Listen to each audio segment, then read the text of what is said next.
Hello, guys. We are to our second part of writing your own narrative poem. We started with writing your exposition and your rising action last time. So if you haven't done that yet, you need to go back. You need to look at that and get that going for your poem. We've looked at all the figurative language you need. You've already used 3 in the first half. So guess what? In the second half, you're going to do 3 different ones that you're going to add. And so let's look at what the second part of your poem needs to have. So we need the climax next. Remember that this is the point where big things happen. There's a change in the story. Like there's a decision has been made, something's happened.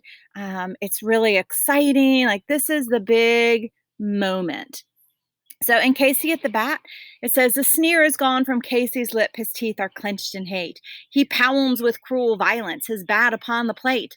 And now the pitcher holds the ball, and now he lets it go. And now the air is shattered by the force of Casey's blow. So let's look at this really quickly. Notice we are still using that A, B, B rhyme scheme where the first 2 lines rhyme and the last 2 lines rhyme in your stanza. So whatever rhyme scheme you chose, you're continuing with that pattern. And then I want you to look at the word choices that are in this climax. We've got really strong words. There's a sneer. His teeth are clenched. He pounds. The air is shattered. There's a force. There's a blow. So in the climax, even think about your word choices and how this is like one of a really powerful time in your poem. So think about what words could I change maybe to make them more powerful.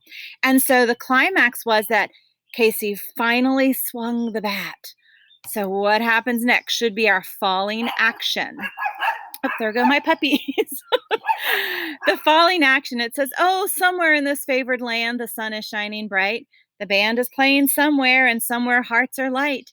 And somewhere men are laughing, and somewhere children shout. But there is no joy in Mudville. Mighty Casey has struck out. So that's the whole last stanza. But look at the part that I have highlighted. This is the falling action. Somewhere things are happy. Somewhere kids are playing, people are laughing.